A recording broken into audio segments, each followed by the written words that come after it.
멋쟁이 사자처럼이 메타콩즈를 인수하기로 했습니다. 최근 경영진 간 진흙탕 싸움을 번짓했던 메타콩즈 논란은 이로써 일단락됐습니다. SK텔레콤이 하나금융그룹과 전략적 파트너십을 체결했습니다. 양사는 이번 협의를 통해 ICT와 금융 전반을 아우르는 폭넓은 영역에서 협력을 추진할 계획입니다.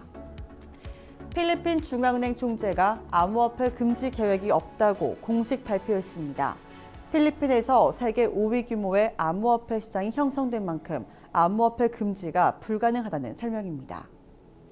한국산 암호화폐 테라 루나 폭락 사태를 수사 중인 검찰이 수사를 전방위로 확대하고 있는 것으로 나타났습니다. 여기에는 발행사 테라폼랩스의 모기업과 암호화폐 거래소 등이 포함됐습니다. 경북도가 메타버스 기반 산업 조성을 위해 1차 추경에서 확보한 57억 원을 하반기에 집중 투자한다고 밝혔습니다. 이번 추경 예산은 메타버스 관련 국비 확보와 도비 투자로 민간 기업을 지원하고 지역이 주도하는 메타버스 혁신 생태계 조성에 방점을 두고 있습니다. 미국 주요 로비그룹인 블록체인 협회 정책 총괄이 최근 미국 증권거래위원회의 불공정 집행을 비판했습니다. SEC가 암호화폐를 다룰 만한 지침이나 규칙이 부재한다는 설명입니다.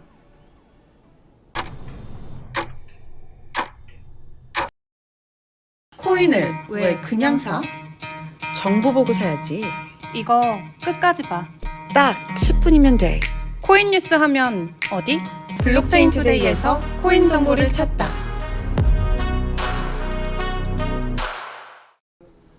안녕하세요. 7월 26일 화요일의 블록체인 투데이입니다.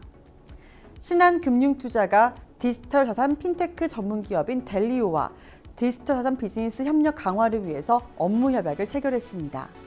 이를 통해 블록체인 기반의 상품과 서비스를 공동 개발하고 또 NFT 등 암호화폐 비즈니스 협업 그리고 금융과 블록체인 기술 관련해서 이 생태계 조성에 힘쓴다고 설명했습니다. 그럼 오늘 블록체인 업계 주요 소식입니다. 멋쟁이 사자처럼이 결국 메타콩즈를 인수하기로 하면서 최근의 논란을 잠재웠습니다. 이두희 대표는 최근 메타콩즈가 멋쟁이 사자처럼이 인수하게 됐다고 밝히면서 이와 함께 같은 날 이강미 메타콩즈 대표는 대표직의 사임 의사도 밝혔는데요. 최근 메타콩즈는 계속되는 디스코드 채널 해킹, 그리고 운영진의 방만 경영, LGO 민팅 실패 등으로 홀더들의 원성 샀는데요. 이에 홀더들을 중심으로 이강민 대표와 황영기 최고 운영 책임자의 사퇴 및 이두희 최고 기술 책임자 중심의 운영 요구가 빗발치면서 경영진 간 차이가 벌어지기 시작했습니다. 논란의 시작은 이두희 대표가 이강민 대표와 황영기 CEO의 사퇴를 요구하는 글을 올리면서였는데요. 이두희 대표가 법인 차량으로 2억 원이 넘는 에스턴 마틴을 구매했다는 의혹이 제기되면서 더욱더 감정의 골은 깊어져 갔습니다. 그럼에도 메타콩즈를 위한 의견을 듣는다 이런 설문조사가 올라온 지 약 1시간 만에 469명이 응답하는 등 이 메타콩즈 커뮤니티는 이두희 대표가 경영권을 주었다는 사실을 반기고 있는 모습입니다. SK텔레콤이 하나금융그룹과 4천억대의 대규모 지분을 교환하고 전략적 파트너십을 체결했습니다. 이번 파트너십 체결은 특정 회사 간 혹은 사업 영역에서의 협력을 약속하는 MOU의 체결과 달리 SK ICT 패밀리와 또 하나금융그룹 간의 협력의 중요한 출발점이라는 점에서 의미가 남다른데요. 양사는 이를 통해서 ICT와 금융 전반을 아우르는 폭넓은 영역에서의 협력 추진을 위해서 시너지 협의체를 구성하고 정기적인 만남을 가질 예정이라고 밝혔습니다. 이와 함께 양사는 금융의 디지털 전환, 통신과 금융 데이터 결합을 통한 새로운 비즈니스 모델 발굴 등 6대 영역에서의 협력을 약속하는 MOU를 체결했는데요. 양사는 암호화폐 사업에 대해서도 시너지 협의체를 통해 지속 논의할 예정이라고 밝혔습니다. 필리페 메달라 신임 필리핀 중앙은행 총재가 외신과의 인터뷰를 통해서 이 암호화폐 금지 계획이 없다고 밝혔습니다. 그는 개인적으로 암호화폐를 좋아하진 않지만 암호화폐를 금지하거나 불법화할 계획도 없다고 말했는데요. 이어 여론조사와 설문조사기관인 파인더의 자체 조사에 따르면 필리핀은 세계 5위 규모의 암호화폐 시장이 형성돼 있다고 밝히면서 필리핀 국내에서 암호화폐를 금지하는 것은 불가능하다고 덧붙였습니다.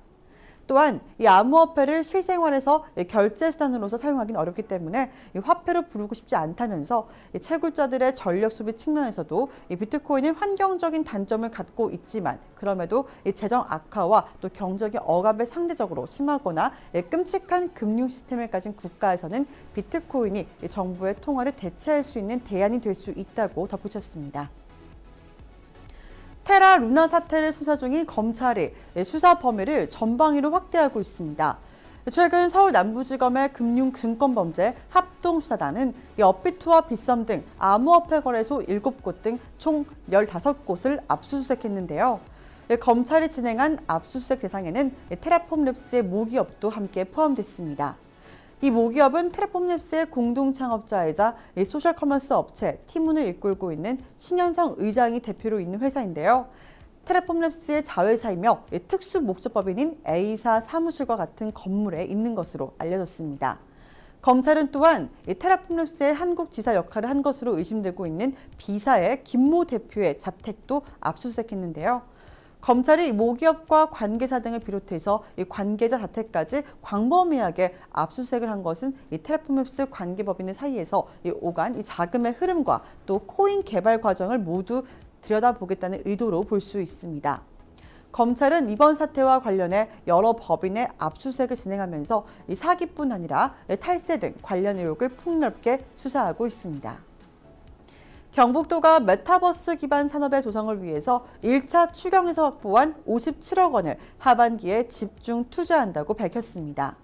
이번 추경 예산은 메타버스 관련 국비 확보와 또 도비 투자로 민간 기업을 지원하고 지역이 주도하는 메타버스 혁신 생태계 조성에 방점을 두고 있는데요.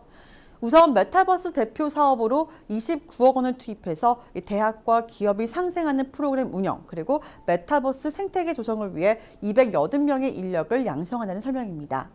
올해는 1단계 사업으로 블록체인과 NFT 등 메타버스 요소 기술을 기반으로 메타 경북 월드의 관문을 대구 경북 통합 신공항으로 설정하고 가상공항의 체험존과 면세점을 구축할 예정입니다. 이철우 지사는 이번 추경이 메타버스 수도 경북 생태계 조성을 위한 마중물의 예산이라면서 메타버스 신산업의 전략적인 투자를 통해서 경북의 산업과 또 민생을 살려나가겠다고 설명했습니다. 미국 주요 로비 그룹인 블록체인 협회 정책 총괄이자 변호사 제이크 체르빈스키가 최근 미국 증권거래위원회의 불공정 집행을 비판했습니다. 그는 앞서 SEC가 미등록 증권이라고 발표한 암호화폐 9종을 두고 SEC는 해당 암호화폐들을 다룬 적이 없고 관련 지침이나 규칙을 부재한 상황이라고 설명했는데요. 그는 승소를 위해서 SEC는 해당 암호화폐 중에 하나 이상을 유가 증권임을 증명해야 한다면서 SEC는 그들을 피고로 지정하지 않았기 때문에 발행사들은 법정에서 스스로를 변호할 수 없다며 매우 불공정하다고 설명했습니다. 그는 이번 이슈에 대해서 미국의 CFTC 위원인 캐롤라인 팜 또한 이 집행에 의한 규제라며 SEC에 비판을 가했는데요. SEC는 암호화폐 증권법이 적용된다는 것을 증명하는 노력이 없이 집행을 통해 암호화폐 시장에 대한 규제 권한을 확대하려고 한다면서 SEC는 올해 집행을 강화할 계획이 있다며 이것은 시작에 불과하다고 덧붙였습니다. 앞서 SEC가 증권이라고 발표한 암호화폐는 AMP, RLY, DDX 등 총 9개입니다.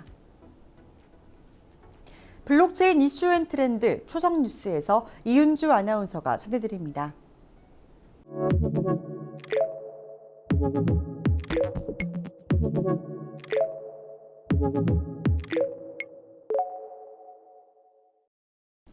블록체인 업계의 화제의 뉴스를 초성으로 알아보는 초성 뉴스 시간입니다. 앞서 메타콩즈에 대한 이야기 전해드렸죠. 이처럼 오늘은 NFT에 대한 다양한 소식들 함께 살펴볼까요? 첫 번째 초성입니다. 이응, 키읔, 리을, 이응, 니은입니다. 최근 이곤에서 NFT를 판매했었죠. 바로 우크라이나인데요. 이 우크라이나 문화정보 문책부가 러시아와 우크라이나 전쟁 주요 사건의 타임라인 기록을 위해서 출범한 메타 히스토리 전쟁 박물관의 NFT 판매로 약 803개의 이더리움을 모금했다고 합니다. 약 130만 달러 수준으로 현재 집계되고 있고 해당 수익금은 러시아의 미사일 공격으로 피해를 입은 문화기관을 복원하는 데 사용될 예정이라고 하네요. 두 번째 초성입니다. 리을, 니은, 키읔, 리을, 이응입니다. 최근 이곳이 NFT 시장에 진출하기 위한 첫 발을 뗐습니다. 바로 르노코리아인데요. 르노코리아가 싱가포르 알타바 그룹과 메타버스와 NFT 시장에 진출하기 위해 싱가포르 알타바 그룹과 업무 협약을 체결했습니다. 알타바는 현실 세계 브랜드를 가상 공간에서도 고객들이 다양하게 체험할 수 있도록 메타버스 플랫폼과 또 NFT 아이템을 서비스하는 기업인데요. 양사는 이번 협약을 통해 고객들의 디지털 경험과 실제 모빌리티 경험을 연계할 수 있는 새로운 디지털 공간을 구축할 예정이라고 하네요. 마지막 초성입니다. 이응, 기역, 리을, 시옷입니다. BAYC의 개발사죠. 바로 유가랩스입니다. 최근 유가랩스가 직담 소송에 직면했다는 소식인데요. 글로벌 로펌인 스콧 플러스 스콧은 유가랩스가 BAYC NFT, 에이프코인이 증권처럼 수익이 보장된다고 홍보했으나 실제 이들 가치는 지난 3개월간 급락했고 투자자들에게는 막대한 피해를 입혔다라고 주장했습니다. 현재당 로펌은 4월에서 6월 유가랩스 관련 NFT 또 토큰 투자로 손실을 입은 투자자들을 모집하고 있다는 설명인데요. 이번 소송의 쟁점은 NFT의 증권 여부가 될 것으로 보이지만 법원이 이를 인정하긴 어려울 것이라는 게 전문가들의 입장입니다. 지금까지 초성뉴스 이은주였습니다. 암호화폐 온체인 분석 플랫폼에 따르면 지난 25일 기준으로 수익 상태인 비트코인의 물량은 1,133만 4,419개로 최근 1개월 내 가장 많은 규모를 기록했습니다. 과연 비트코인의 시세는 어떻게 흘러갈까요? 더욱더 자세한 비트코인 전망과 암호화폐 시장 동향 파악은 정오에 방송되는 블록체인 투데이 플러스 통해서 함께 알아보겠습니다. 그럼 소통의 시간에 만날게요. 안녕.